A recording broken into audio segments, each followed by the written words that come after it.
welcome all the dignitaries on the stage. We would like to welcome Mr. Anil Agrawal. Mr. Agrawal started as a software engineer in 1984, writing civil engineering software applications. He joined the IPS in 1988 and was allotted Uttar Pradesh cadre, currently serving as Additional Secretary, Government of India, DPIIT. He handled some of the flagship schemes of the government, including Startup India, e-commerce, internal trade, several industry sectors, and international cooperation and in select geographies. Mr. Sanjeev Narayan, can you please welcome?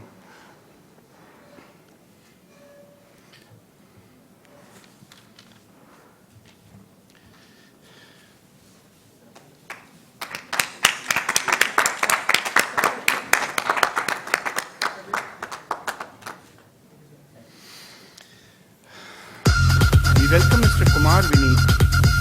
Mr. Kumar Vineet holds a BTech electrical degree from KNIT Sultanpur. He earned his MA in South Asia and Global Security from King's College London.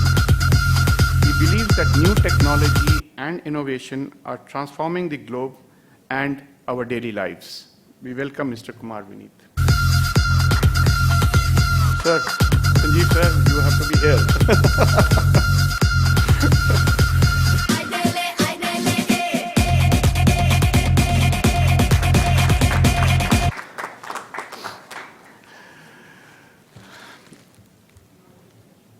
We now welcome Mr. Vinod Sharma. I think all of us here associated or doing anything with the electronics industry or with the government policies. Mr. Sharma needs no introduction, but I'll just be giving a little brief. He's a very dynamic business leader and believes in empowering people to achieve goals. And this he has exhibited in his organization in Deki Electronics. Deki Electronics is a torchbearer among medium-sized enterprises, and it's achieved extraordinary success in establishing a world-class quality standards and environment. Mr. Sharma is also a chairman of CII ICT Committee and elected chairman of CII Uttar Pradesh. Okay, welcome, Mr. Sharma, please.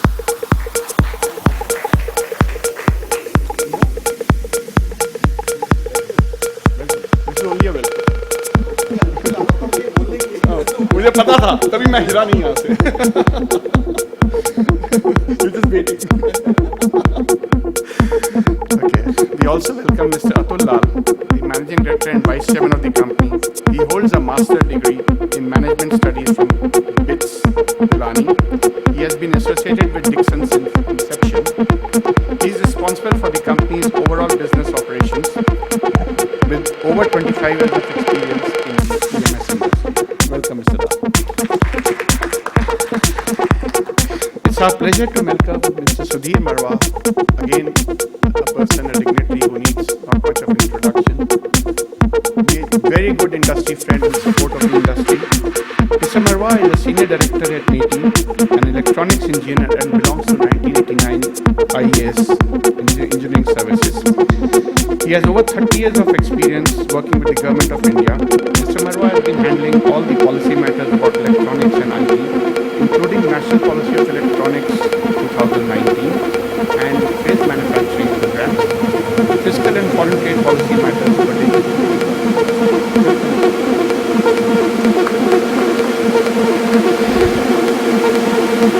And of course,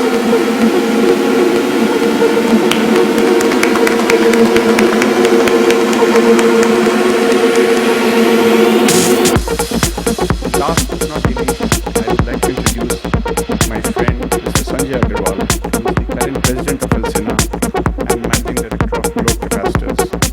He has 30 plus experience in the capacitor industry, and under his leadership, the company expanded from a mere capacitor manufacturing company to a world-class recognized player in the appliance industry. Globe Capacitors is the largest appliance capacitor producer in India and is a strategic partner to all MNCs within India. Now I invite Mr. Sanjay Agrawal to please. Thank you.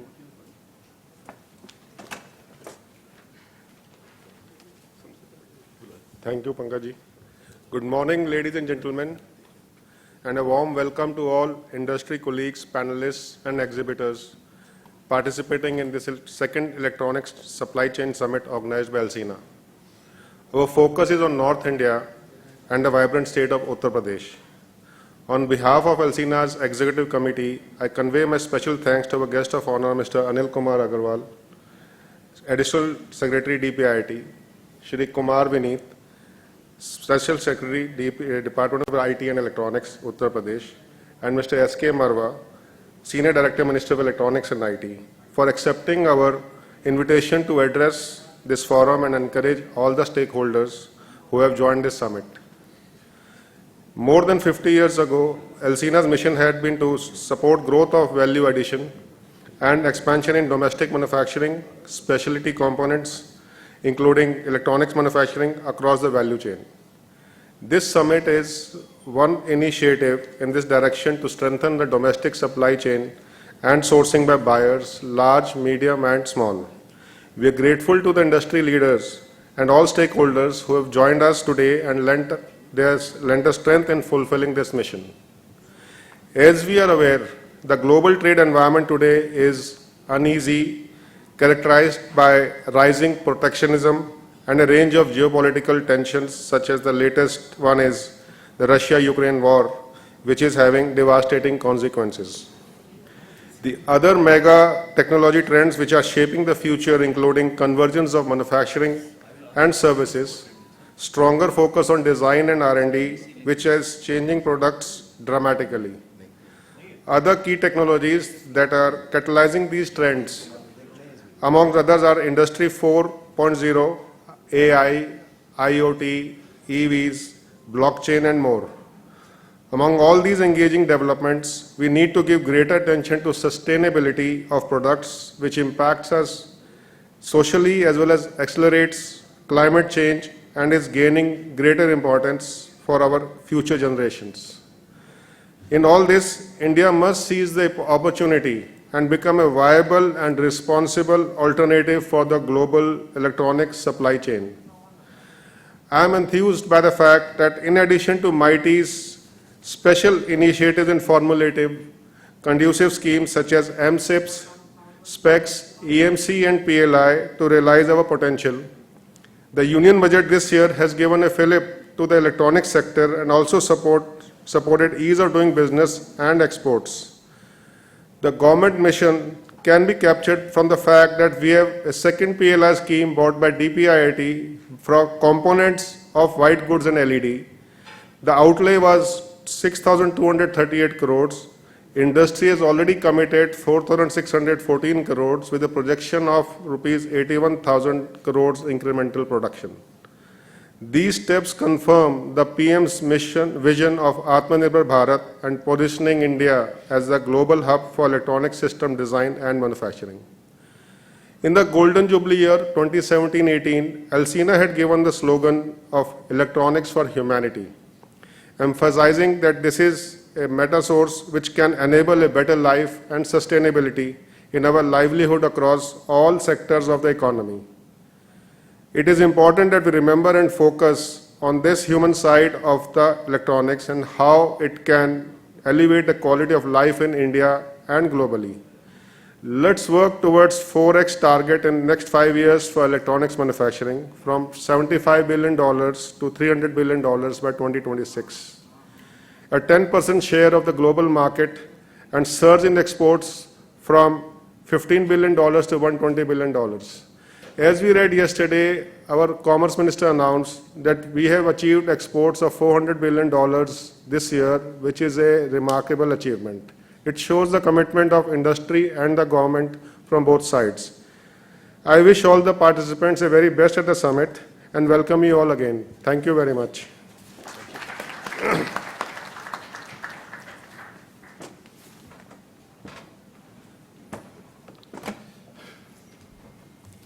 Thank you, Sanjay, for giving us an idea of what's been happening.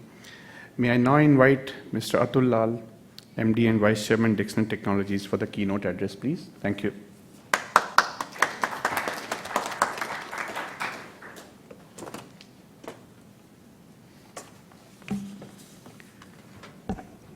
Thank you very much, Pankaj. Thanks to El Sena for giving me this opportunity. Mr. Anil Agarwal, Additional Secretary, DPIIT, Mr. Kumar Vineet, Special Secretary, Department of IT, Government of Uttar Pradesh, Marwa Sahab, Mr. Sanjay Agarwal, Mr. Vinod Sharma, Mr. Pankaj Gulati, participants in this summit, ladies and gentlemen. Well, when I was trying to prepare for this keynote address and looked at the conference theme, it reads like this: electronics manufacturing in mission mode, creating a credible electronics component ecosystem in India by 2025. Now, the word mission really made me introspect. Mission is a very lofty, very moralistic word. So, one started thinking that at El Sena, are we really using it to make the summit more glamorous, conference more glamorous? Or there is a conviction behind it? Well, almost all of us in this conference are hardcore capitalists. We're entrepreneurs.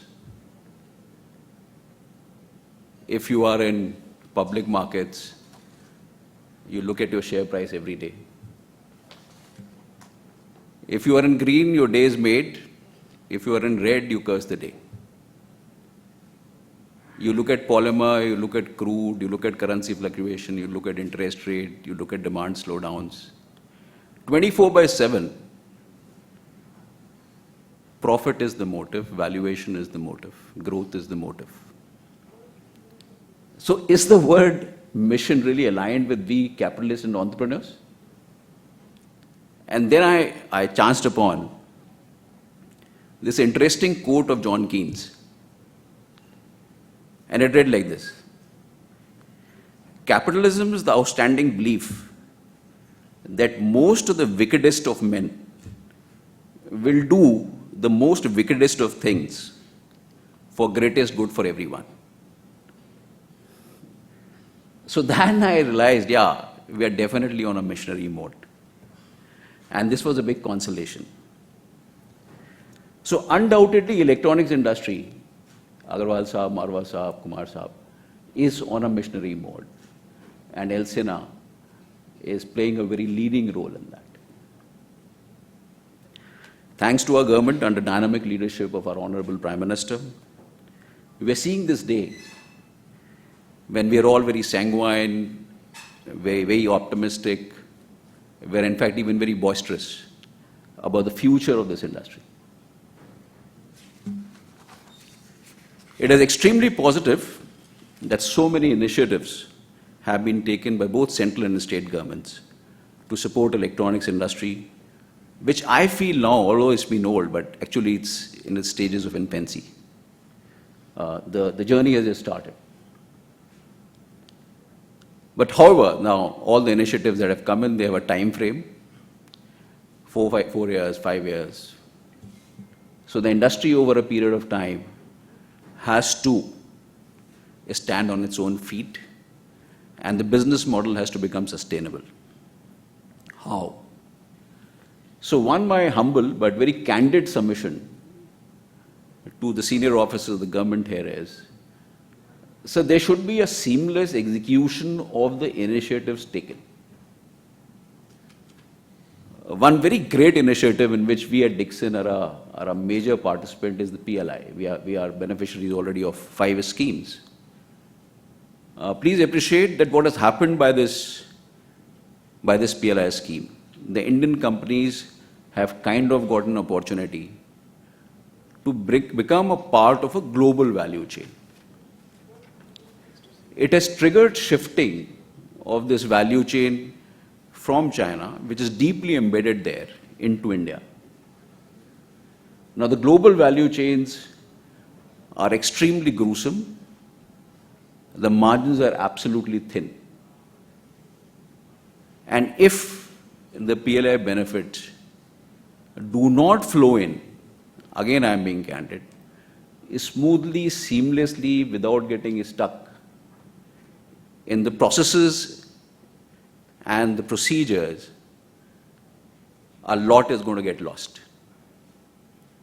Now, both from the industry side as well as the government side. Industry side, in fact, the onus is much bigger because you have to deliver. And you have to deliver on all the business parameters. But all the participants and their principals are keenly looking at this scheme execution under lens, that how smoothly it flows.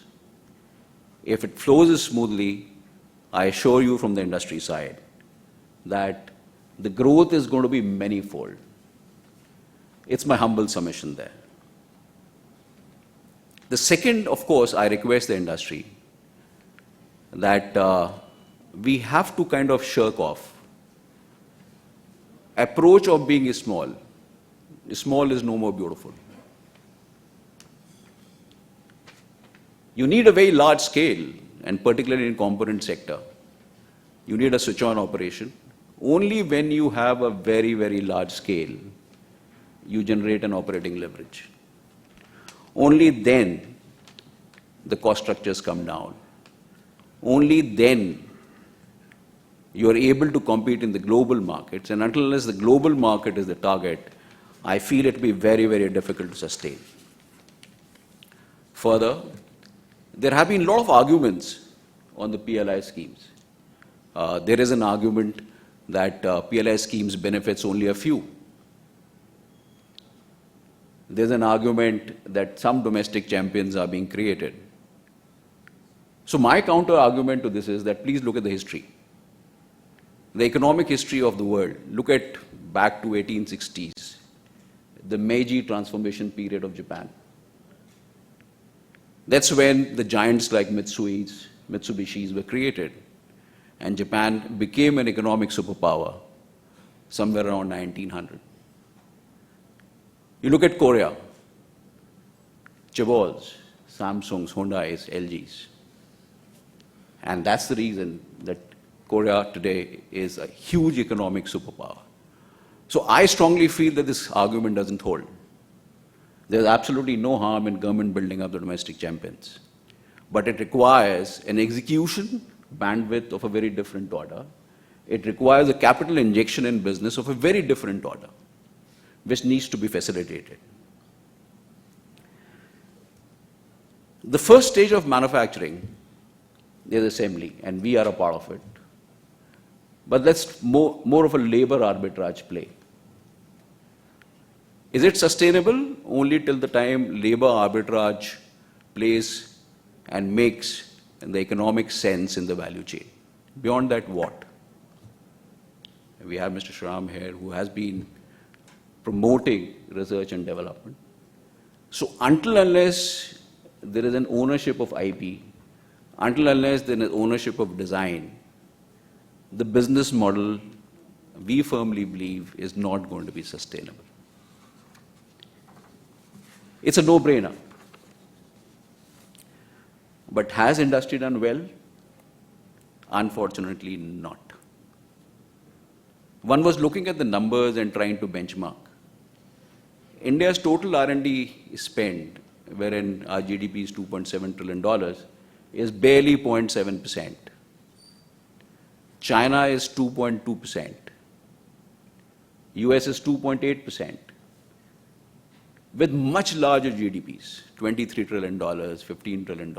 So the difference is humongous. When I was looking at the data points, it was interesting to see a single company, Huawei, spends more than the entire country in India. That's the difference. So one came across an interesting chapter in Naushad Forbes' book, The Struggle and the Promise, wherein he has a chapter on R&D. And he has very brilliantly distinguished between research and development. So what he says is that the entrepreneurs today first should focus on development, even if it's re-engineering. They should focus on design.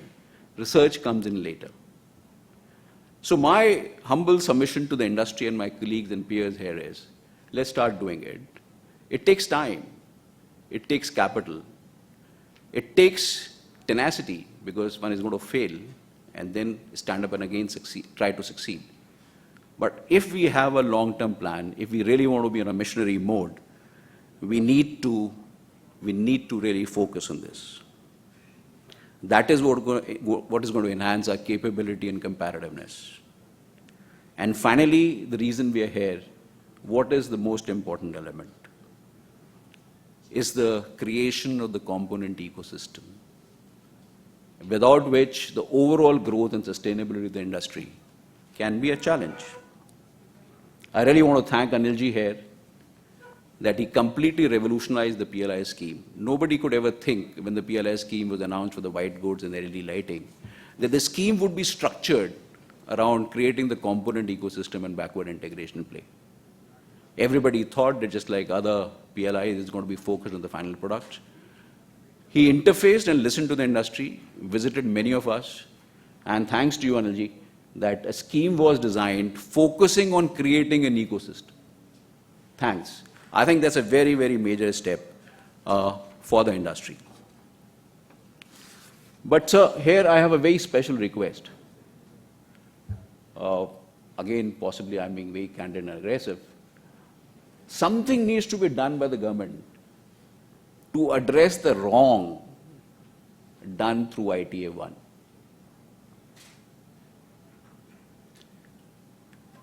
We have had various initiatives from the government, but has it really worked on ground? To be honest, it might have worked, but in a very, very minuscule way on the ground.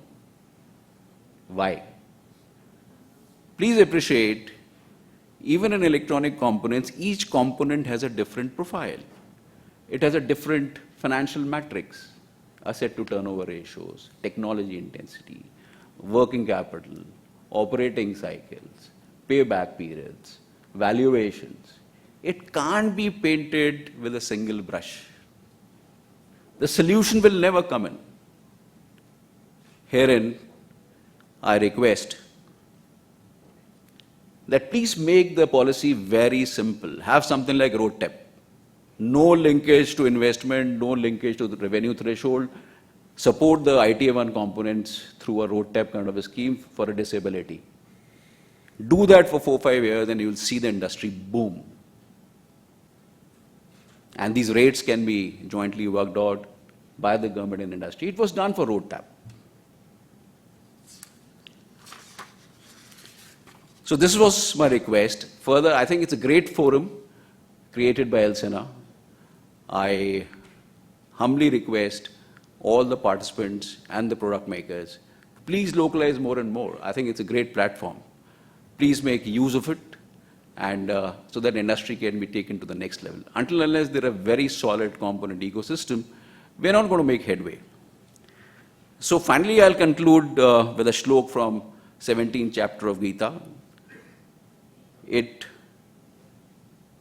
goes like this. Satvana Rupa Sarvasya Shraddha Bhavate Bharata Shraddha Mayoma Purusha Yo Yashadra Sarvasya.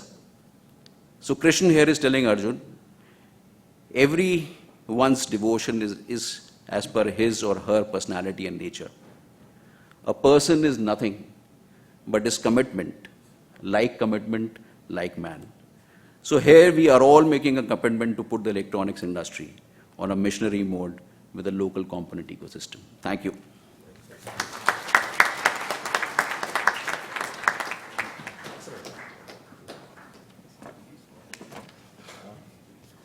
Thank you very much, Atulji. Wonderful to hear him. It's always been like that. May I now welcome Mr. Vinod Sharma for the industry address.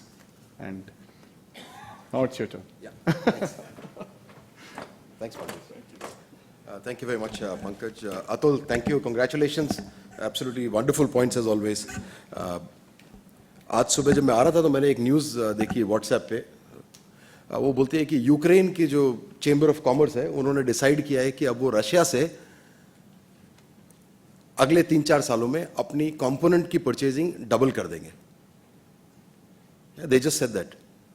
They have decided that now we will buy more from Russia. Does that sound like fake or is it genuine? Yeah, it's probably fake, right? But we in India did exactly that. We decided that when our soldiers were dying at the Galwan Valley, all of us in this room, procurement managers, said that is a different issue. As far as I'm concerned, my KRA is to bring down the price of what I buy, either by genuine methods, by lying to my suppliers, by not understanding the strategic of what we are trying to do. Whatever it takes, we will buy the cheapest. हमको अब PLI भी मिल गई है, सरकार ने 4-5-6% हमको दे दिया है, लेकिन हमारा कोई दायित्व नहीं बनता है कि हम यहां पे सप्लाई चेन को डेवलप करें. उसका रिजल्ट ये रहा है कि हमारा trade deficit with China has actually gone up. I know I'm sounding like we are at war. It is because we are at war. I heard Ambassador Saran sir the other day at our CII National Council just 4 days ago in Bombay, and he said that. He said this whole deglobalization to some extent, the weaponization of supply chains is absolutely the new weapon that is being used. And I think it is just fortuitous that today on the panel we have Anil Agarwal ji, who is a person who's trained in IPS. बात करने का time खत्म हो गया sir, मेरे हिसाब से डंडा उठाने का टाइम आ गया है. और वो मिशन जो आप बात कर रहे थे अतुल जी, एग्जैक्टली वो है. डंडा मीन्स हमको अपनी कंपनीज में डंडा उठाना पड़ेगा कि हमारा मिशन है हिंदुस्तान को बनाना, यहां की सप्लाई चेन को बनाना. I would rather use the word value chain. China is what it is today because it has the most robust supply chain in the world. Unless we have that as our mission, not that I will buy the cheapest, I will somehow grow at 20%, ये सब छोटी चीजें हैं. 10 साल बाद, 20 साल बाद हमको याद भी नहीं रहेगा हमने किस रेट पे ग्रोथ किया, कितने पैसे बनाए. What we will remember is that does some country or our neighbor have the guts to look at us and take over our territories? Or will they be scared to do that? And there are only 3 or 4 reasons that can stop that from happening. Of course, our defense has to be strong, our intent has to be strategic, we have to have a long-term view, but we as businessmen have to contribute to that today. By building the supply chains where our dependence on countries that are especially not friendly to us goes down. वो किसका क्या रहे है? वो अनिल अग्रवाल साहब का क्या रहे तो नहीं हो सकता है. आपका क्या रहे था यहाँ पे प्रमोट करना, आपने किया, बहुत अच्छा काम किया. And quite frankly, very, very special applause to you, sir, and to the whole government on this. Because you have understood. My respect for people in the governance has actually gone up, sir, and I must share this very openly and candidly, because of people like you. Because you come from a background that probably is not manufacturing at some stage. You are trained in IPS, and then you come in and try to understand the nitty-gritty of what's going on in industry, and then help us. That takes a very special kind of intent. And that is why, I really think that you should be applauded. Kumar Vineet Saab ne to study kiya hai. Asian, can you hear me clearly? Is that okay? Oh, yeah, okay. In Asian studies on global security, the new global security is going to come through economics. The World War III, in my opinion, at least my personal opinion, has already started. We don't realize it. We are still sitting in a nice, comfortable room because किसी और के साथ हो रहा है. And आपने भगवत गीता की बात की, सर, मेरा definition of कलयुग तो बहुत simple है. मुझे दिल में पता है कि ये गलत है, लेकिन मेरा दिमाग कहता है फिर भी करो because ये अच्छी strategy है. इनसे तेल लेना है, इनसे गैस लेना है, तो हम अपने positions उसके अनुसार लें. I don't want to sound like some politician or bureaucrat. I'm not that wise. But as a very simple businessman, I ask myself every morning, what is my purpose on earth? Of course, it is to make some money, but making money is not my purpose. It is only a means to that purpose.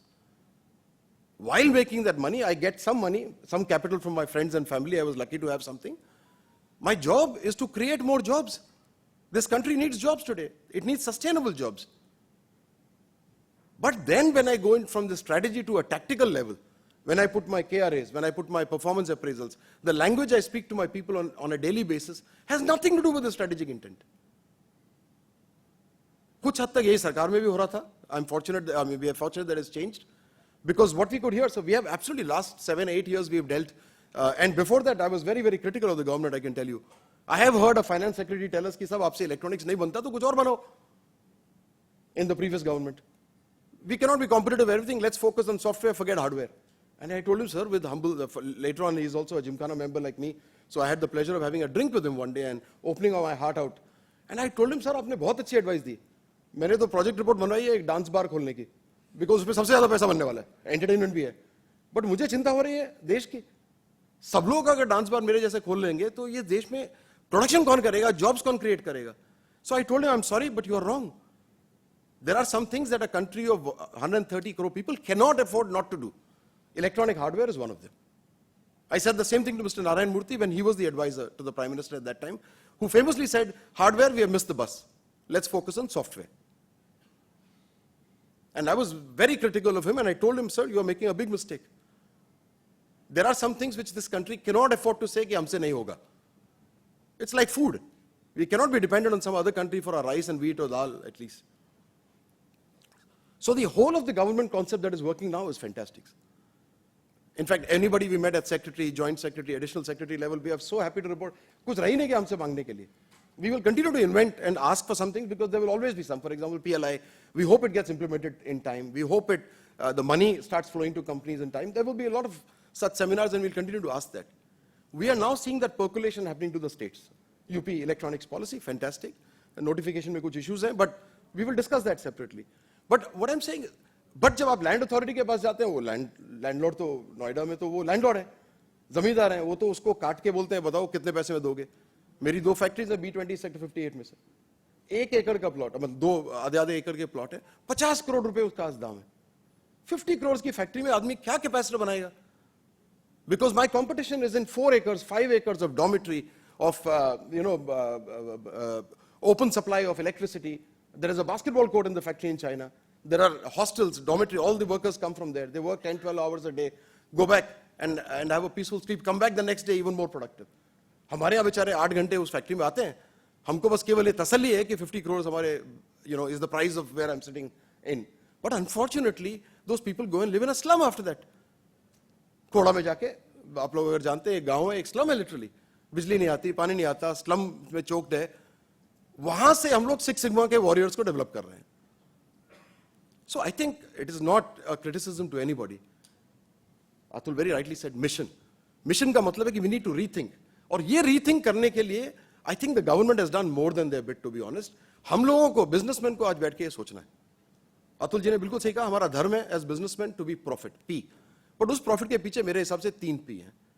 Number 1, purpose. उस profit का purpose क्या है? How do we make it sustainable? And I'm not giving you some gyan or some lofty idea. If we want to be sustainable, if you want your next generation also to make money, there is no way but to develop a supply chain. केवल EMS करके 10-20 जगहों से, companies से components लाकर उसको एक PCB के ऊपर चिपकाना, soldering करना. I'm sorry to make it sound as simple as that, but it is. उसके बेसिस पे हम अपने आप को ग्लोबल लीडर नहीं कह सकते. मोदी जी कह सकते हैं कि बहुत अच्छी बात हुई कि हम सेकंड लार्जेस्ट हो गए सेल फोन असेंबली में, but we should all remember what got us to assembly will not get us to manufacturing. And if you don't get to manufacturing, assembly is something which has a flight of capital. ये जितनी EMS की बड़ी बड़ी companies यहां पे आ रही हैं, ये कहीं और थी, ये आज पैदा नहीं हुई हैं. आज आपका लेबर आर्बिट्राज दिख रहा है, पीएलआई दिख रहा है, कुछ फायदा दिख रहा है, वो आ रहे हैं, अच्छी बात है. Most welcome, because that is the starting. It's the green shoot that we were all looking for. But it is not all that we want as Indians. Now I'm not talking to you as businessmen. So in your companies, announce that purpose to your people, even to your purchase guys, saying, look, our profit is definitely there. Make no mistake. We have to survive first. Nothing else will work. All this philosophy will come later. But while making that profit, our purpose is that can we do it this year with 5% more local buying? As Atul said at the end. Can that be also a part of the KRA? It used to be, sir. So when Maruti आई, उनके sub purchase managers, vendor development was the biggest department in those companies. The smartest engineers in every company used to be in the vendor development. What was their purpose? Not to go and purchase. Their development was to develop a vendor. भाई आप ये lead wire बना रहे हैं, इसकी soldering ठीक नहीं है, मैं आपको सिखाता हूँ soldering कैसे करते हैं. I will do a class, I will connect you to some technology company, I will tell you test equipment, आपके पास test equipment नहीं, मेरे पास है, ये मैं करके दूंगा आपको. That is how the whole auto industry in this country came up. Aaj, imagine that we would have all this and we would be importing all the auto components from the world. Do you think we would have had an auto industry to talk about? So today they have become sustainable. Today we are the world's largest exporter of small cars and two-wheelers. And hopefully the transition to EV will make us even stronger because they work with their supply chains. I am sorry to say that in the electronics industry, we don't work like that. We work like kitchens. ये आलू प्याज कहीं से भी आ सकता है, मुझको आता है इसको कैसे बनाना है. आप जरूर अच्छी बात है, अगर आपके पास डिजाइन है तो आप कर सकते हैं. But if the same thing, for 30 years my company has been making capacitors. Every year we make a better capacitor. Every month we have implemented 38,000 suggestions so far from our employees. 38,000 new small ways, Kaizans, of how to make a better capacitor. How many of you are having dialogue with me and saying, Vinod, can you give me a capacitor which is better than what I buy from China? The dialogue is only happening with my marketing people saying, अरे sorry यार, उसका अच्छा आपका 60 पैसे ठीक था, but you know कल China वाला आया उसने 54 पैसे में दे दिया. जब डॉलर बढ़ेगा तो आप मेरा फोन ही उठाना बंद कर देते हो. जब डॉलर गिरेगा तो बोला Vinod, where is the new price list here? The dollar has fallen. I know it sounds harsh. I'm sorry, it may not be the forum to do this, but we've done enough of these nice dialogues. If you want change, you have to hit hard. You have to think hard. You have to forget the mind for some time and work with your heart. That's how Japan developed and delivered 3 times, 4 times GDP growth to their employees, to their citizens. That's what a small country like Korea did later. That's what hopefully, and China did to some extent, and hopefully India will do. As a student of history in school, I always ask my teachers one question. How did that small island called England, लोग जहाज में उस समय तो पानी के जहाज से आते थे, वो हमारे यहाँ आए हमको कुछ सामान बेचने के लिए. It's like I come to your factory to sell capacitors, और 2 साल बाद I am the king. You know, आप मेरे पैर दबा रहे हैं और मैं आपको whip कर रहा हूँ. How can that happen? It can only happen because of our short-term thinking in this country, where we all think we are very, very smart professionals because we will cheat each other. And I use that word specifically because I have instances to talk about it. And my challenge to all of you in the purchase thing is simple. Do a total cost of ownership, the landed cost of your components. Have the guts to transparently discuss it with the other Indian vendors in India. And give them a challenge that, Vinod, either you will get there in 6 months or get out, never come to me again. We will take that challenge. But we have to have that passion to do it. We are willing to do it at a loss, but show us the way. आप China वाले को हर 60 days में 90 days में bang on पैसा जाएगा, Indian company को नहीं जाएगा. जब भी आपकी कैश साइकिल में प्रॉब्लम आएगी तो हिंदुस्तानी कंपनी को हम दबा देंगे. तो कहां से बनेगा ये देश? सेमिनार करने से नहीं बनेगा देश. I'm sorry, I've sounded harsher than I should have, but I hope that it will lead to some action. That next year when we meet like this, we will have a completely different tone. That mission is not Elsina's mission. It is not Mr. Anil Agarwal's mission. It's not the government of India's mission or UP's mission. It is your and my mission because this is your and my industry. We have grown here, we have earned our bread from here, and we must give it back to this industry so that the next generation can have a much better time than we did. Thank you very much, ladies and gentlemen.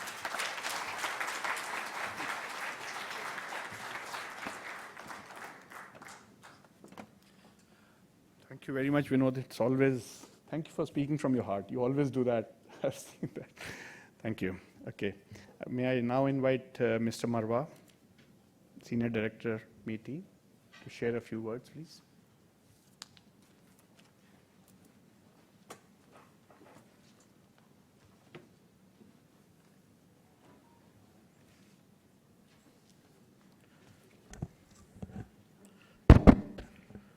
Okay. Good morning, everyone. Dignitaries on the dais, Mr. Anil Agarwal, Additional Secretary, DPIIT, Mr. Kumar Vineet, Special Secretary, Department of IT, Government of Uttar Pradesh, Mr. Sanjay Agarwal, President Elsina, the past presidents Elsina present here, Mr. Amrit Manwani ji, Mr. Vinod Sharma ji, Mr. Pankaj Gulati ji, and our esteemed industrialist, Mr. Atul B. Lal, MD and Vice Chairman Dixon, the captains of the industry present here, and all the participants, ladies and gentlemen. Good morning to you all, and it is indeed, I am delighted to be here at the second Electronic Supply Chain Summit organized by Elsina. I must compliment Elsina at the outset for organizing this conference at a very opportune time on a very important topic, electronics manufacturing in mission mode and creating a credible component ecosystem. So my predecessors have spoken. I'm very impressed by the inputs given by all of you, and we do take it. I mean, the crux is that we have brought in schemes, incentives, so the implementation is the key. So we take that message, and we'll try our best to live up to your expectations. And basically, electronics manufacturing, it is a thrust area for the government of India under both Make in India and Digital India programs. And we realize, this industry has taken the onslaught of zero duty imports under the ITA 1, and that has deeply impacted the electronic components industries. Beginning 2005, before that we had a good electronic components manufacturing base, but the existing units could not survive because of the onslaught of zero duty imports. So taking that situation into account, government was seized of the issue. We took a number of steps. A task force was formed under the Principal Secretary to PM in 2006, followed by industry-led task force 2009, and then the first national policy on electronics in 2012, where we put in the flagship modified special incentive package scheme, MSIPS, the EMC scheme, the policy for providing preference to domestically manufactured electronic products, and the phased manufacturing program for mobile phones that served us very well. So that actually Mr. Vinod Sharma talked about the auto components industry. So incidentally, I had the benefit of handling that industry at the start of my career for 3 years, 92, 94. So we handled, the phase manufacturing programs and promoted the entire, Maruti, the component and ancillary ecosystem. So I was, with that experience at the start of my career, I took that name, the phase manufacturing program, and implemented in a different manner. Earlier it was, licensing Raj, you would know, the pre-91.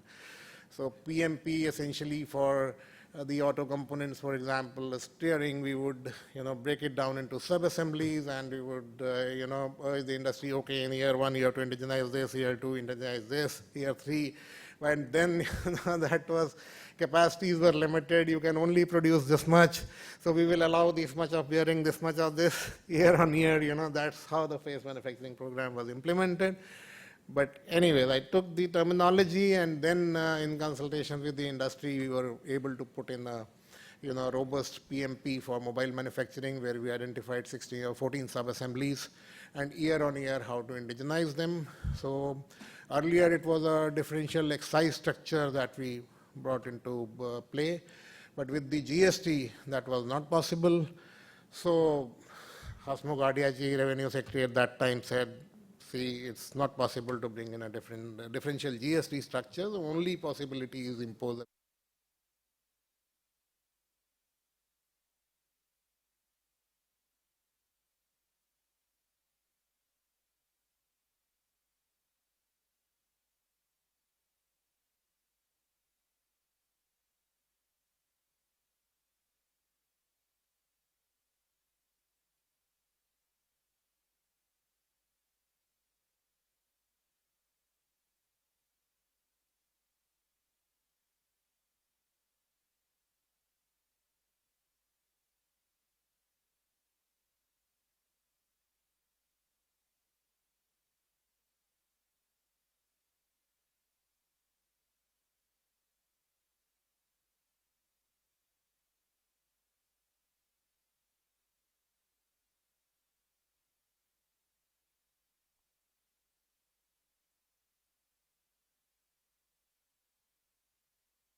23 units have already been approved, and we expect the disbursement to start from the coming financial year.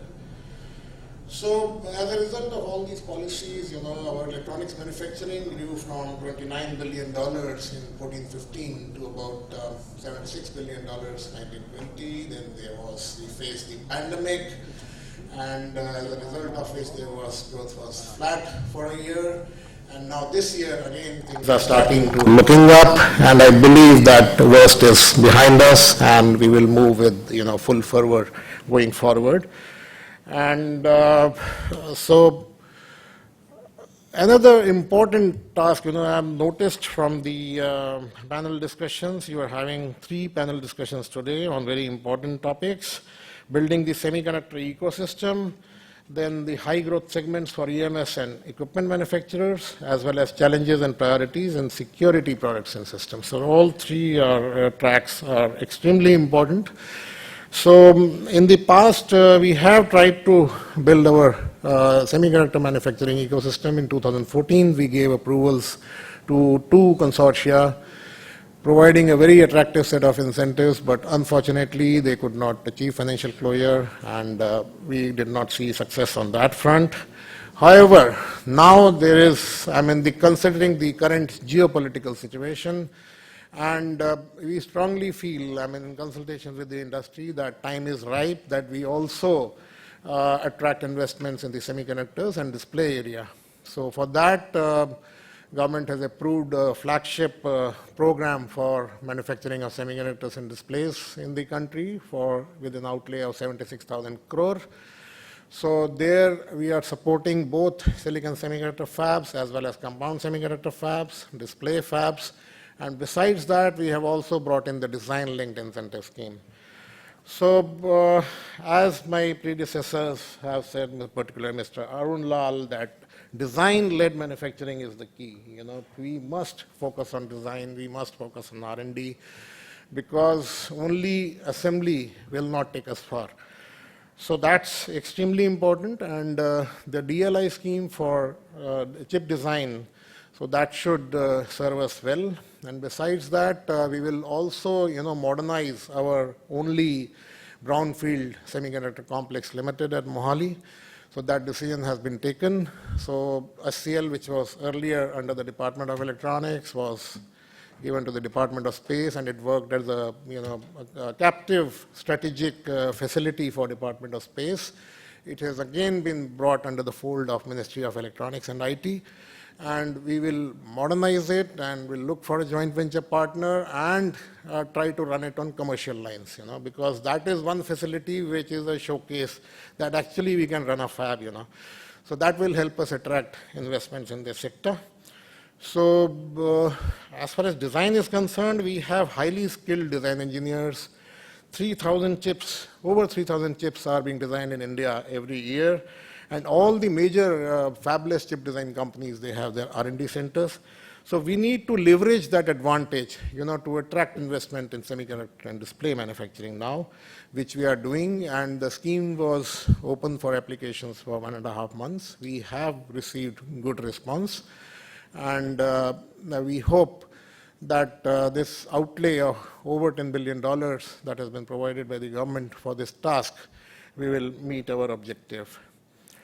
And so basically that is all, and we have noted the concerns of the industry. We have heard our predecessors from the industry, and I assure you that on behalf of the Government of India, we will keep all those suggestions into consideration. We will take all those suggestions into consideration, and we will do our best to support the industry. So actually, at this forum, I would like to acknowledge, the contribution of our leadership provided by our past secretary, Mr. Ajay Sani ji, and also the joint secretary, Mr. Saurabh Gaud. They did, all best possible for the industry, bringing in these new schemes, and we will take that legacy forward. So thank you.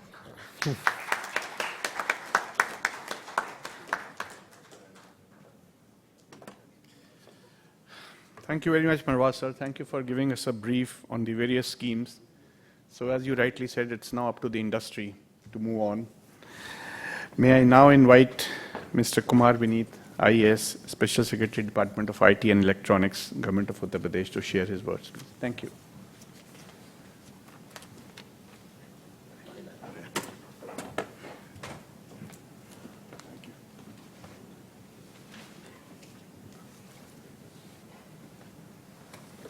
Thank you, Pankaj.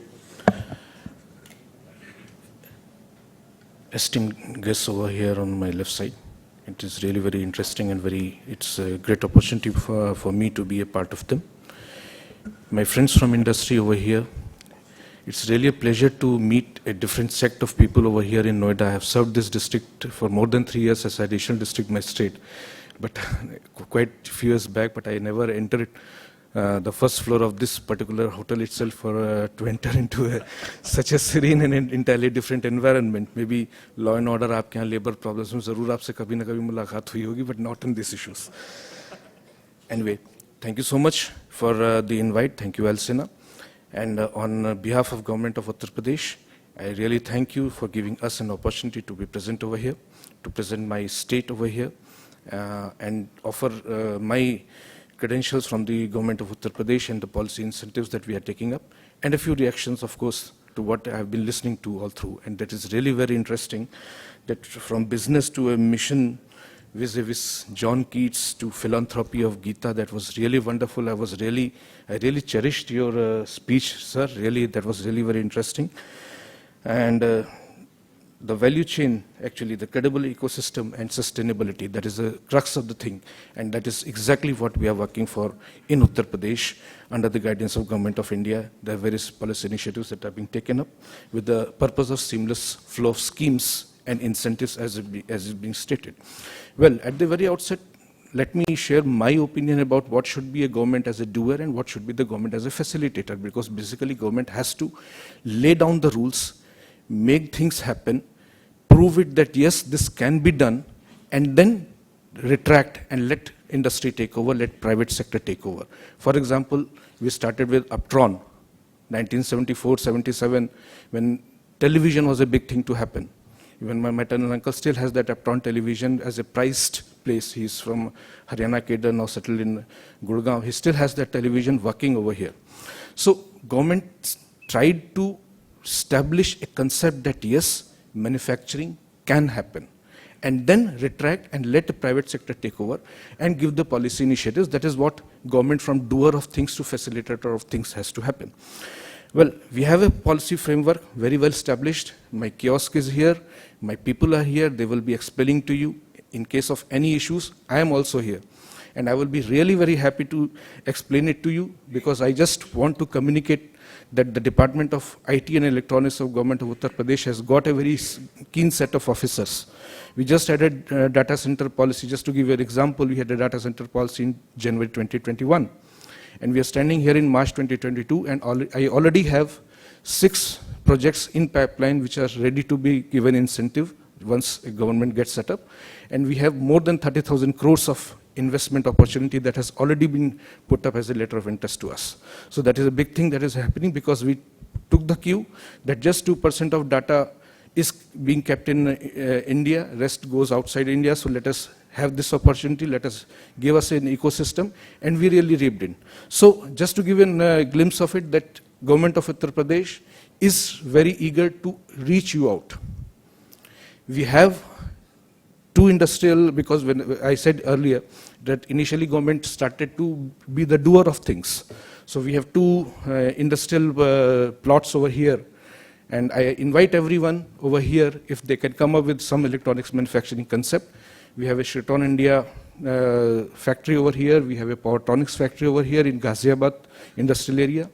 We have a 40-acre land with us, land bank with us, where we want to build the biggest center of excellence.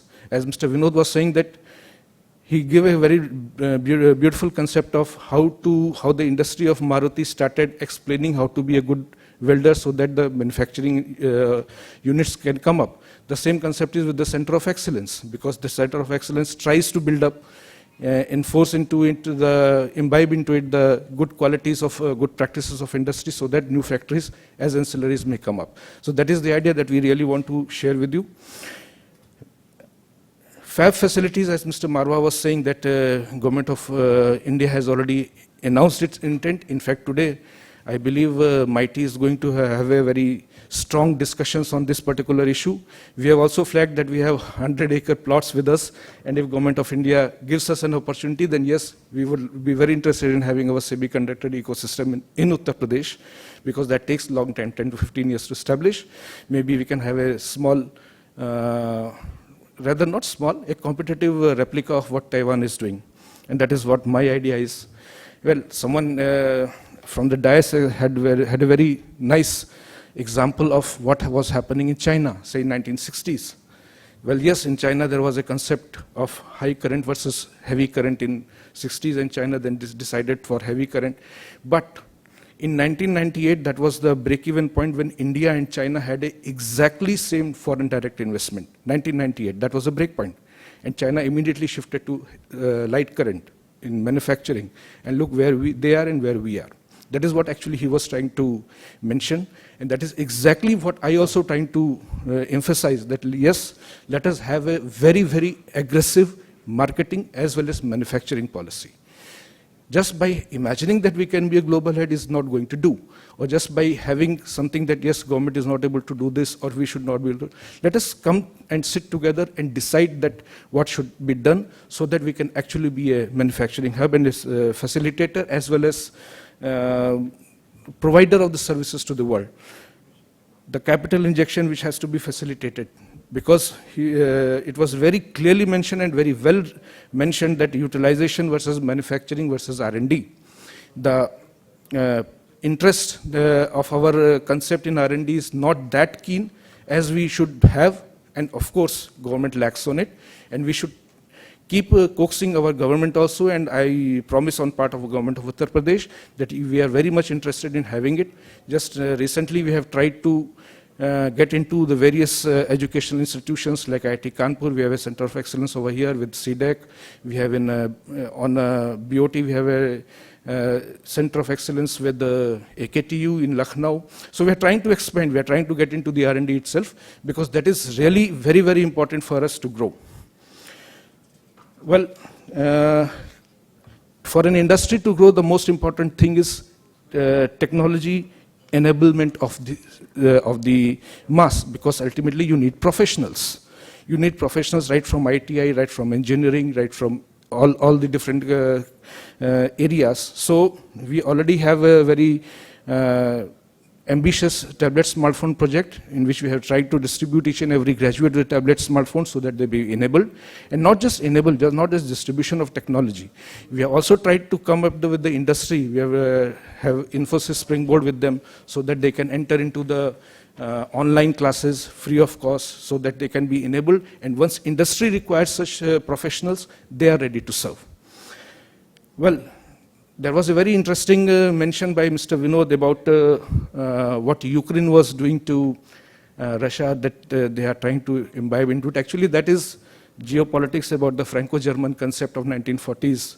Germany and France had the worst war with them, and within 3 to 4 years, they started with the Rhine Valley concept that you start manufacturing the power industry, I start giving you the coal. So you cannot attack me and I cannot attack you. That was the concept that they started with, and that is how they beautifully that concept grew up actually. Maybe that might be fake, I don't know. But then yes, the enthusiasm, zeal and zest of Mr. Vinodji I was really enjoying it, sir. That was really very fun to and very interesting to listen to you. Well, because what you were saying, because my specialization was in in South Asia and global security, and I worked on cyber security with Professor Thomas Reid. So that was really very nice too. So just to conclude, Government of India has given their vision of 5 trillion economy in a certain period of time. Government of Uttar Pradesh, just yesterday we had a discussion on engaging consultants so that we can enter into the 1 trillion economy in the same given period of time. I just want to emphasize this point, that I just want to convey the determination of government of Uttar Pradesh to you. We are here to facilitate you. We are here to work with you so that together we can get our state and our country in a better place. Thank you so much. Jai Hind.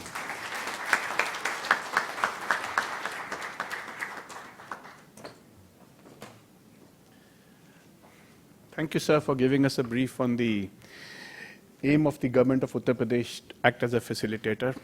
A lot of us here are from this state, and we would definitely like to use that encouragement from you.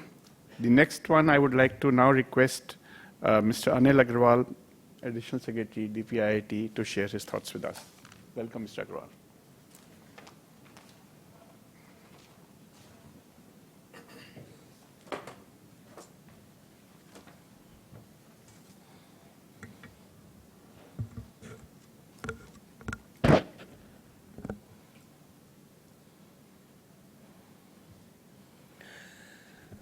Mr. Sanjay Agarwal, Mr. Atul Bilal, who also happens to be my class fellow from BITS Pilani. Not many people know that, but why should we hide it? Mr. Vinod Sharma,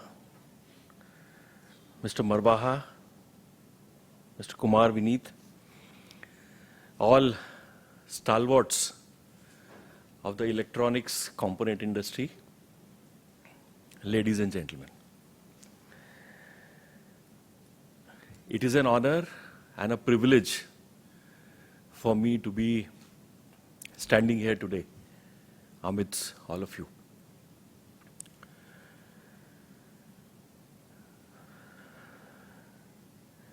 When Mr.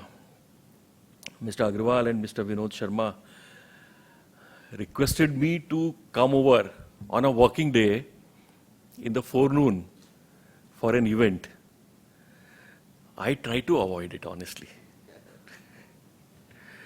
But they were so persuasive, I couldn't refuse. And I think I gave in to the right impulse that I must attend this event. And I'm extremely happy to be here, listening to the stalwarts of the electronics component industry here.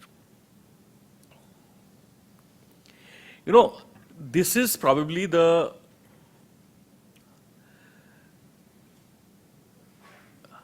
hub of electronics manufacturing. Noida. I think we were discussing, like, if you have Gurgaon as the software center, you have Bangalore as the software center. Noida is the center for manufacturing of electronic hardware. Whole lot of global companies are established here. I was just thinking, we've all been talking about the mission that Elsina has. You also said we've missed the bus in hardware. Famously somebody said, we've missed the bus in hardware. Can we now make it a mission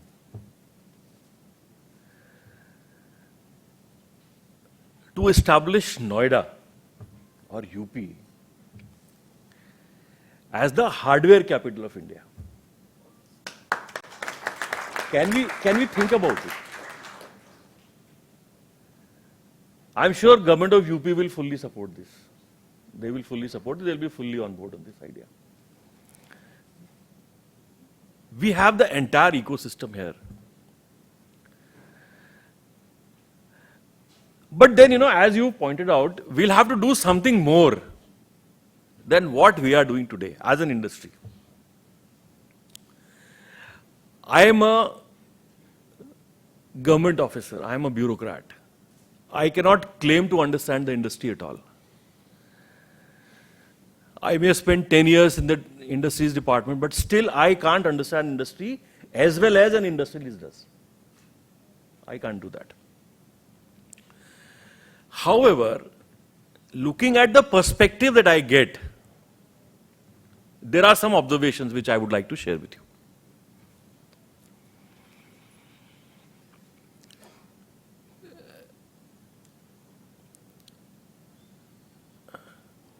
Most of the times, are we not following international standards in all your components, everything?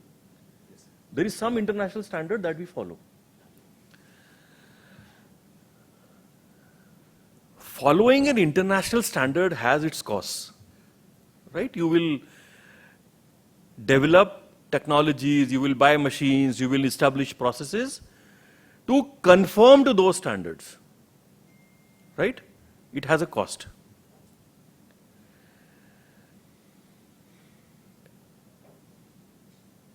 Can we not have our own standards? Standards developed locally,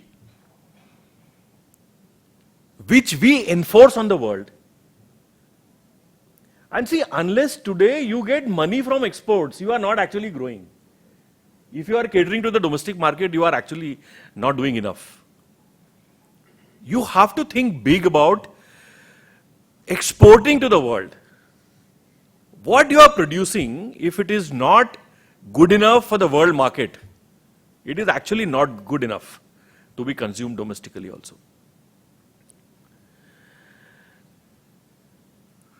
And for developing local standards, like you said, you've implemented 36,000 ideas for improving capacitors. You were also saying you've done so much of improvement in capacitors. You've done so much of innovation. Can we not have some standards based on what you've done? Let's talk to BIS. Can we not have those standards and try to implement those standards in all our products? Over time, let's think of issuing QCOs based on those standards. And then if anyone has to follow here, they will have to follow our standards. Money will come.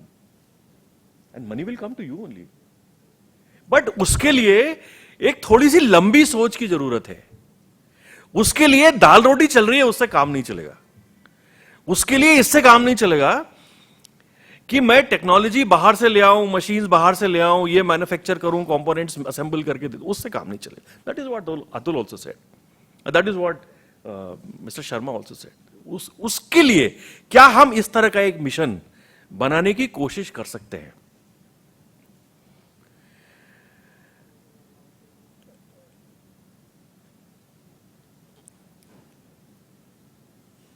Software में हमने बहुत सारा काम किया. Today we are known for this thing. But if you see how many standards have we developed in software, nobody will question if you say we've done pioneering work in software, world class world, right? But have we actually tried to develop some standards based on our software processes? Probably not. And we are not good at monetizing the knowledge that we have.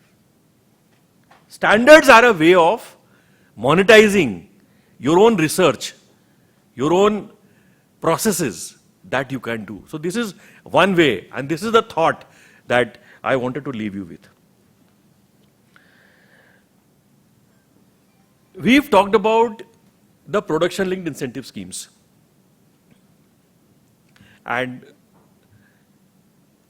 there have been, different opinions on PLI schemes. PLI schemes should be available to MSMEs. PLI schemes to be available to labor-intensive sectors. Now, let me tell you something about the genesis and the thought behind the PLI scheme. PLI scheme is derived from our Prime Minister's vision of Make in India, of being Atmanirbhar. और उसमें बहुत carefully उन sectors को identify किया गया जहां पर we are critically dependent on imports. अगर किसी जियो पॉलिटिकल सिचुएशन में इंपोर्ट बंद हो जाए उस कमोडिटी का, survival will become difficult for us. For example, In pharmaceuticals, we do not have the APIs to produce paracetamol. You know, entire APIs, they were imported for producing paracetamols. आपका बुखार कम नहीं कर सकते आप अपने आप. Now, supposing in a geopolitical situation, some country which is exporting APIs to us would stop that. What are we to do there? That is where the thought of PLI developed. Let us try to develop critical abilities domestically where we are strongly dependent on imports. This is the primary focus of PLI schemes. And the idea was to create large-scale global champions which would not only create to domestic market, but also cater to world markets. And you see, no large company which is producing at that level can survive without developing a component ecosystem. So it is not that kind of large company cannot exist in isolation. It needs to have, like you gave the example of the auto industry. It started with the large companies coming in, but gradually over a period of time, we've developed a very, very strong component ecosystem. Although, you know, even if you see now, whole lot of those vendors are directly importing from Japan. You have to see, when you get into the details, then you see a whole lot of imports are still taking place. But a huge difference has been made.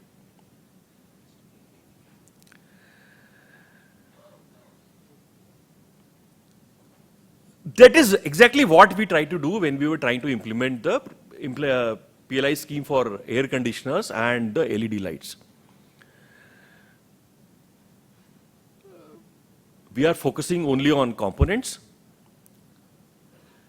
and there is enough scope for everyone, right from small companies, MSMEs to large companies. Everybody is welcome.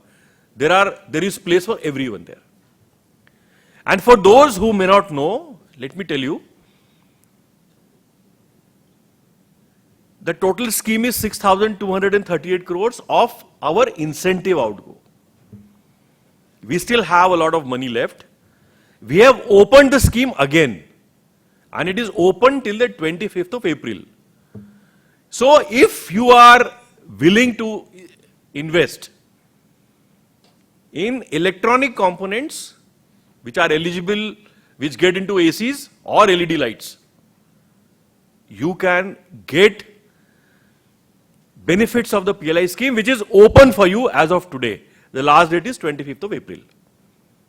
If you need any assistance, please get in touch with us. I would request Elsina to organize, hand-holding sessions with us. We are very happy to do that in terms of implementation schemes. And I hope when it comes to implementation part, our guidelines are reasonably good. Whatever issue that you've raised, we have tried to iron out everything. And we've tried to ensure that, when I am gone and 2 years later or 5 years later, there is a different set of people sitting in finance. They don't get into trouble for industry to get the PLI flows back to the industry, which is actually the government's promise.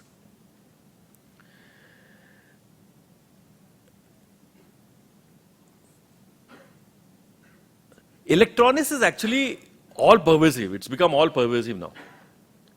Everything that was done mechanically, chemically, physically is now being done through the chips.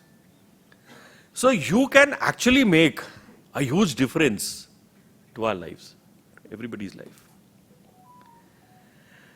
And Honorable PM said when he was launching the Startup India program,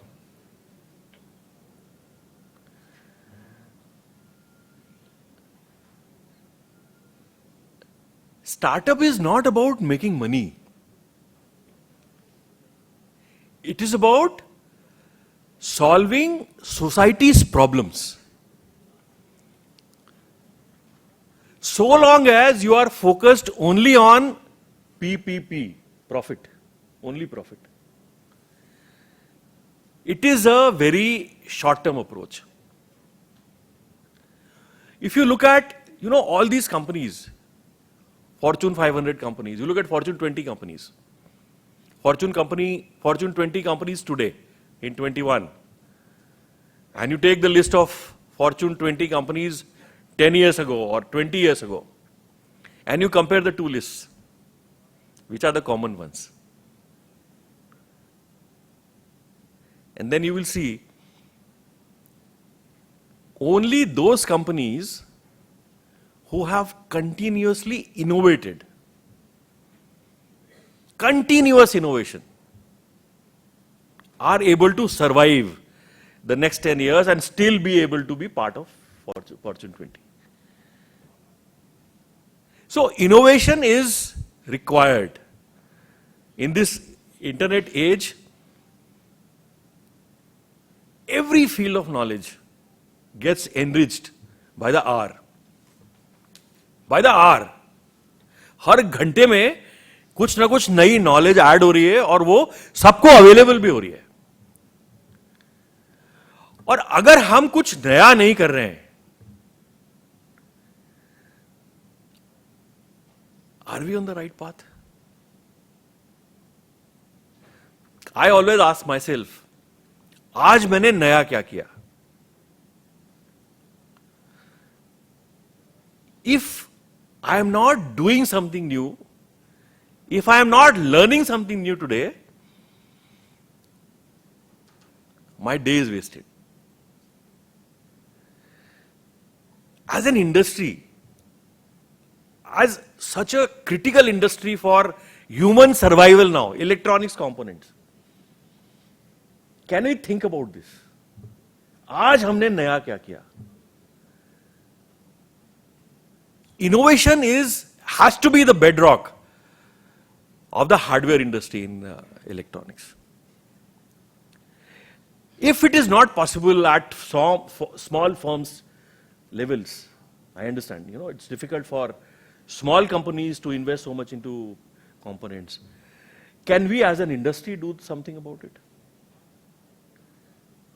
Noida is probably the best placed for developing a component ecosystem. You see, you have best of the hardware factories here. You have best of management business schools here. You have best of engineering innovation schools here. Can we develop this at the Silicon Valley of hardware? You have everything here. I mean, government is, we would like to hear if anything else is needed. Let's try to create institutional mechanisms which will give us results 5 years down the line, 10 years down the line. It can't be a short-sighted approach. I'm sure you appreciate. And in fact, deriving from the scholarly speech of Atul and the very passionate speech of Vinod ji, this is what I can say. Risk तो लेना पड़ेगा. As an entrepreneur risk तो लेना पड़ेगा. अगर हम सोचेंगे कि रिस्क नहीं लेंगे, जो चल रहा है वो चलने देंगे, वो यार वहां से कंपोनेंट मंगा लो, एज ही सेड कि चाइना से ही लेना है, सस्ता मिल रहा है, उसी को लेकर के अपना काम चलाना है. That is not the right approach. An entrepreneur has to take the risk if you are worth your salt. It's very, very important. We cannot be dependent on technology that we get transferred from abroad. Even for PLI schemes. हम क्या कर रहे हैं? Capital investment में technology transfer के लिए भी permitted है. तो हम क्या कर रहे हैं? जो हमें equipment बनाना है, वो उसका सारी capital goods मंगाएंगे और उसके basis पे अपना करेंगे. Right? R&D expenditure, you already said, this minimal. कौन करेगा? डिक्सन नहीं करेगा तो कौन करेगा बताओ? You have to do it, yeah. Let's do it. Yeah. There's no choice. There's no choice.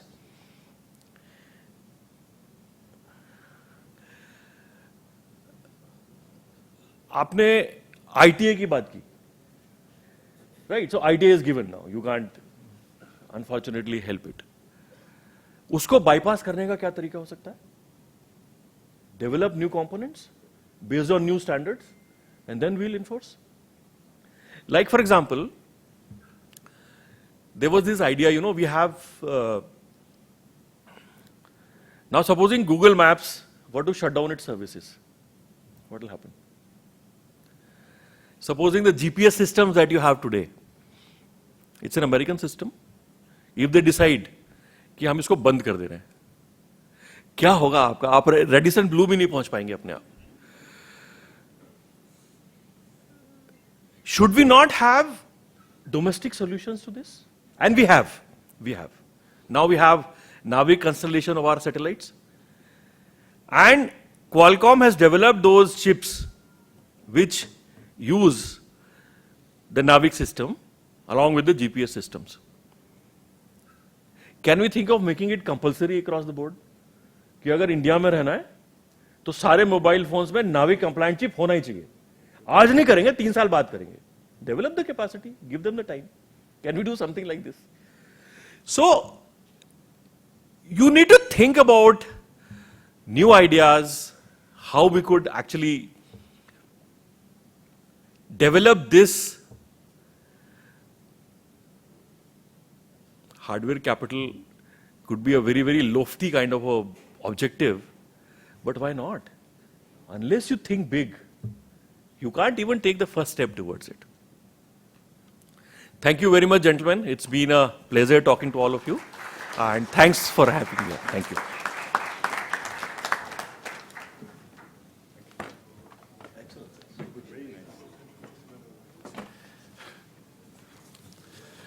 Thank you very much, sir. It was a very, very nice speech covering all the aspects. Thank you. Dr. Rajendra Kumar, Additional Secretary, MeitY, could not join us, but I think he sent a video. Can we start that, please? Thank you. Good morning to all the fellow panelists and all the participants in this event. The theme of this event is creating a credible electronic component ecosystem in India by 2025. Let me talk about the topic in the slightly larger template of the overall theme of Digital India, which, as you would be knowing, is a very important program at the whole of government approach, where the idea is to use digital technologies for a complete transformation of our governance, our economy, and our society.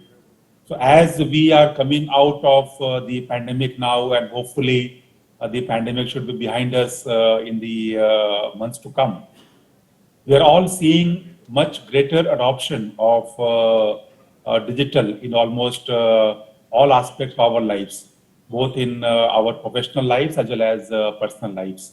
In the time to come, this greater adoption of digital, or the new normal, is hopefully going to stay with us, and we would be seeing increasing focus on digitalization and much higher levels of adoption of digital technologies in governance, in economy, and in our own lives. So in this context, it's relevant to talk about the importance of the electronics sector in the Indian economy. So as you may be aware, as a result of the pandemic, we have seen the adverse impacts of the pandemic on the global supply chains. There have been disruptions in the sourcing of various items. And this shows that the risk of a single source for components or for products, etc., is not really sustainable in the time to come.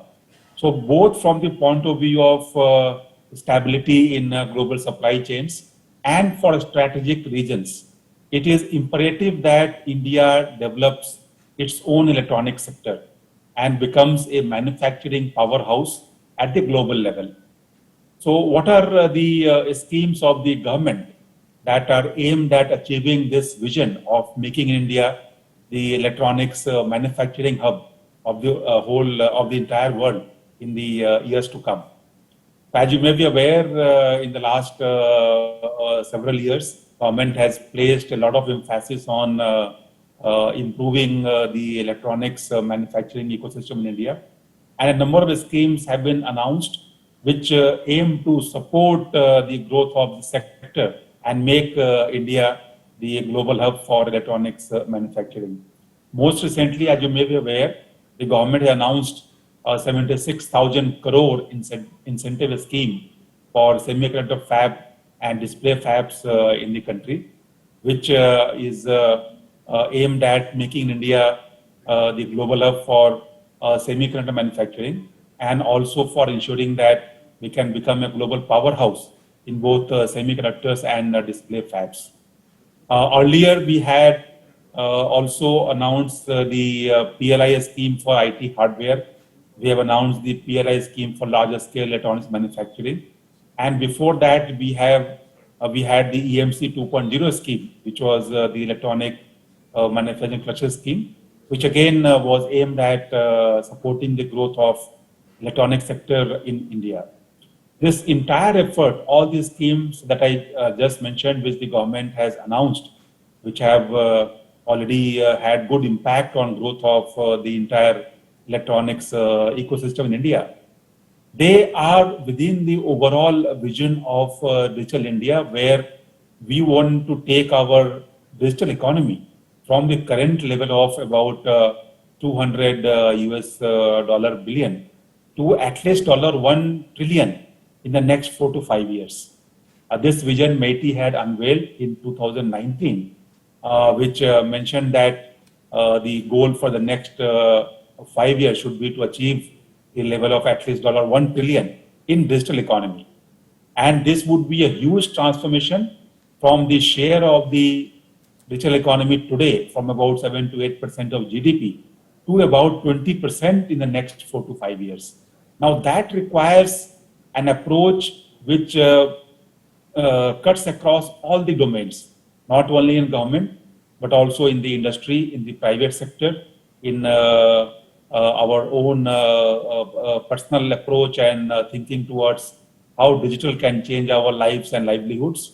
So this requires a wholesale transformation using digital across all domains. So what are the important factors which is going to drive this approach towards the level of $1 trillion digital economy in the next 4 to 5 years? So I already mentioned about the electronic sector, which is growing from a strength to a strength. Today we are the world's second largest manufacturer of mobile devices in the world.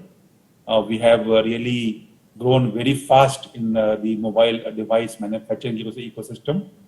We also are increasing our share of the world's production in the electronic sector from very minuscule levels to about 3% today. We hope that this can grow to about 20% in the next 4 to 5 years. We have set a target of $300 billion of electronic sector in India in the next 4 to 5 years.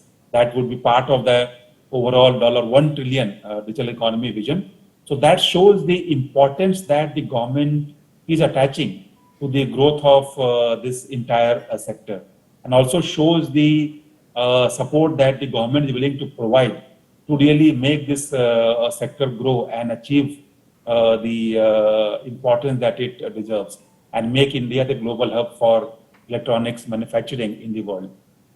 The other components of the overall Digital India vision and the vision for $1 trillion digital economy also are aimed at supporting the overall growth of the digital economy.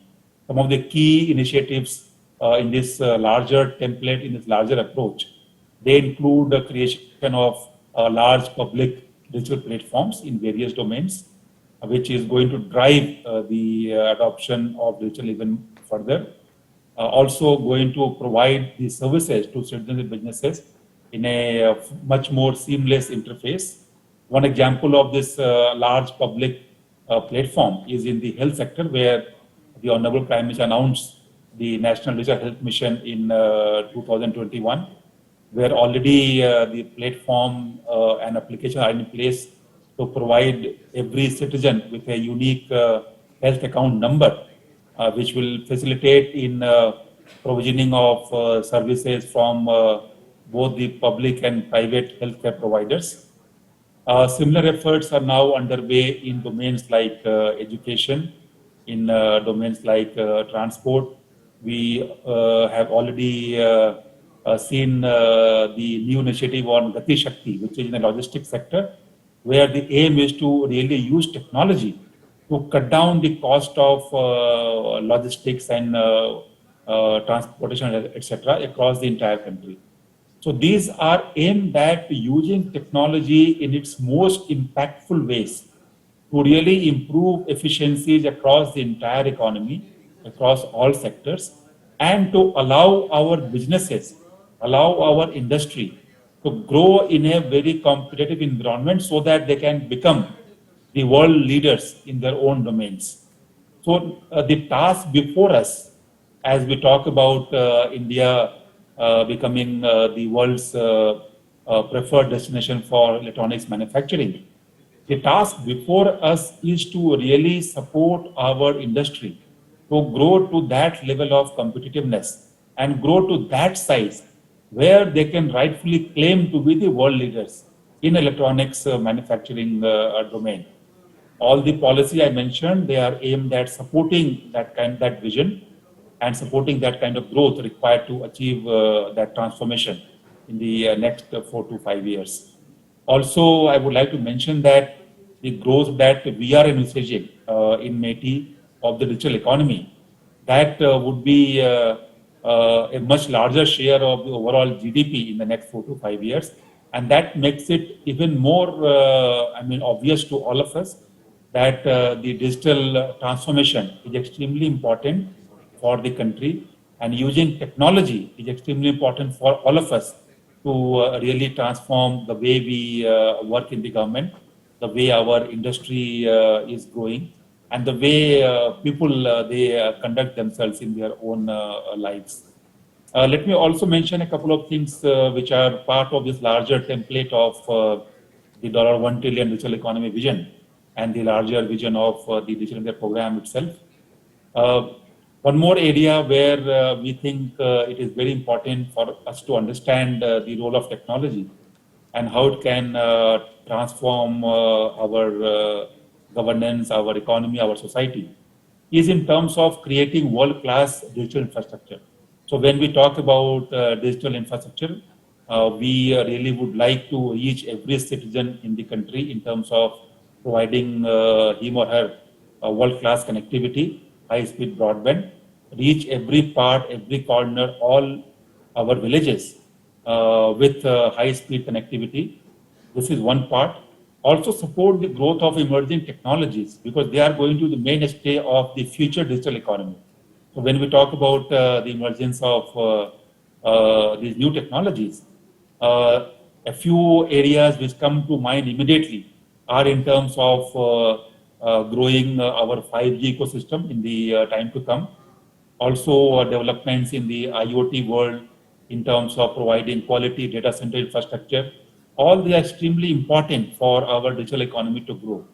And all these efforts that the government is putting in to really support the growth of this entire sector is going to give rise to a very strong demand ecosystem for the electronic sector. And that is going to give the required support, the required fillip, so that the sector can grow. We also have a policy on the anvil to support the growth of data centers in India, to support the growth of cloud services. And there we also think that with the demand drivers in place for the growth of the data centers, the demand for electronics products, the high-end ecosystem will grow even further.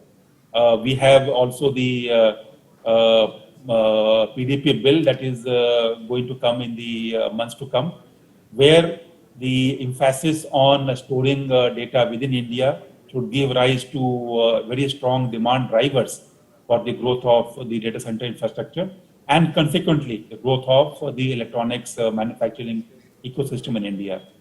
One more very strong ecosystem that we have seen emerging in the last few years in India is our startup ecosystem, especially the tech-focused ecosystem, which is really taking shape in a very strong way. And we believe that India is going to be the next land of unicorns and startups, which are world-class, which are highly competitive, and they can really make their mark at the global stage. We already have seen the emergence of 44 unicorns in 2021 alone. And this year, we already have crossed 12 unicorns in the first about 2.5 months. So that shows the strength of this sector, and with the right kind of support systems in place, which the government has done in the last several years, this is going to grow only further, and this is going to grow bigger. And we hope that we can reach the target of 500 unicorns in the next 3 to 4 years. And most of the unicorns will be technology focused, including a large chunk in the electronic sector. And with the scheme that I mentioned, which government has unveiled and which is available now for the entire industry to take advantage of, the startup ecosystem should grow only bigger in the time to come. And these startups are going to be the key drivers of the manufacturing ecosystem in electronics in India in the time to come. And this is where our greatest hopes lie, that our industry can really grow from a strength to strength. We can encourage new entrepreneurs to come in. We can encourage the startups to grow in this sector, which will take us to the goal of 300 billion electronics ecosystem in India in the next 4 to 5 years, and reach the target of $1 trillion digital economy in the same time frame. So I think perhaps I can conclude by wishing all the very best to the participants in this event. And I really wish that all the participants take up this emerging supportive ecosystem in the right spirit, and really put their own efforts in making this entire sector focused on electronics manufacturing grow in India to the level that we have envisioned. I would like to convey best wishes to all the participants, to the deliberations in the event that lie ahead. And I'm sure that events like this will go a long way in generating interest in this entire ecosystem in India, and help the country in achieving the vision that it has set for itself in terms of growing its digital economy and growing the electronics manufacturing ecosystem. So thank you very much.